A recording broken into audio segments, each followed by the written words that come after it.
我现在请美国代表发言。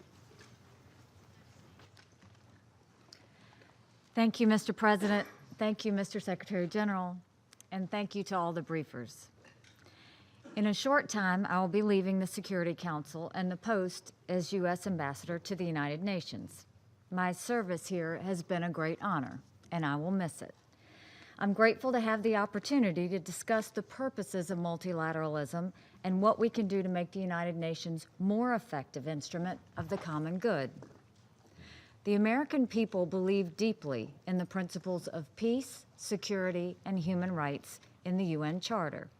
For this reason, the United States is by far the largest contributor to the United Nations budget. Our support for multilateralism at the United Nations has not been limited to rhetoric. It has been concrete in both our words and our deeds. Year in and year out, the United States contributes 20% of the funding for the United Nations system. U.S. taxpayers in places like Oklahoma, Idaho, and Minnesota provide 25% of the $7 billion budget for the UN peacekeeping operations thousands of miles away in Kinshasa, Juba, Pristina, and elsewhere. These same taxpayers contribute more than 35% of the funding for the world's largest multilateral humanitarian organization, the World Food Program. We contribute 13% of the funding that allows UNICEF to help children worldwide. U.S. taxpayers shoulder 42% of the burden of paying for the work of the UN Refugee Agency. The vast size of the financial support the United States gives the United Nations illustrates our seriousness with which we take this work and our commitment. But I'll be honest with you. There are times when the American people question their generous support to the United Nations.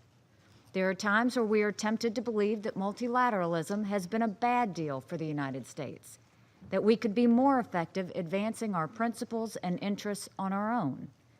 And there are times when that conclusion is correct. It's not that the American people are cheap.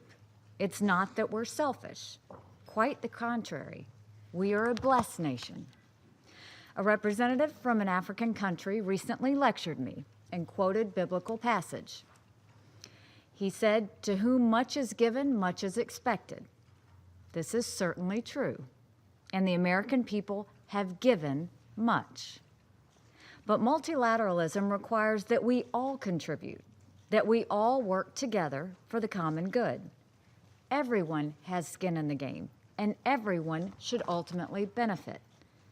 The American people have no expectation of always getting our way, but we do have a legitimate expectation to get a return on our investment for multilateralism. We do not regard this work as charity. It is our contribution to the advancement of peace, security, and human rights in every region of the world. When we all contribute and work towards these goals, this body can accomplish great things. North Korea is a good example. The Security Council achieved remarkable unity while taking real action. We sanctioned the Pyongyang regime more completely than any country in a generation. This is a credit to the Security Council and its members. No other multilateral forum could have achieved this kind of unity. Peacekeeping is another good example. We are more effective when we work to ensure peace as a global community. Together, we can build the trust and impartiality necessary to mediate conflict and protect innocent civilians. But multilateralism is not good in and of itself. It is a means to an end. It is neither good nor bad. Only its goals are good or bad. And multilateralism fails when it fails to support the goals of peace, security, and human rights. When the General Assembly gives the barbaric Cuban regime a pass for violating the rights of the Cuban people just to poke the United States in the eye, that is a failure of multilateralism. Action like this doesn't seek to protect human rights. It seeks to shelter authoritarian regimes from criticism on human rights. It's not worthy of the time or the attention of the UN, and it's certainly not worthy of the support of the American people. When the Human Rights Council hosts some of the world's most flagrant human rights offenders and gives them cover for their abuses, that is a failure of multilateralism. When countries evoke sovereignty when it suits them, but ignore it when it doesn't, that is a failure of multilateralism. That is a failure to work together toward the common good. One of my goals as U.S. Ambassador has been to show the American people value for their investment in the United Nations. That has meant working to improve efficiency of our peacekeeping missions and the North Korean nuclear threat, and put human rights at the center of the work for the Security Council, among many other things. It's also meant more practical things, like taking a hard look at where our foreign aid is serving U.S. interests and values and where it isn't. Our aid dollars shouldn't be on autopilot. They should go to where they can do the most good and where we can expect cooperation and friendship in return.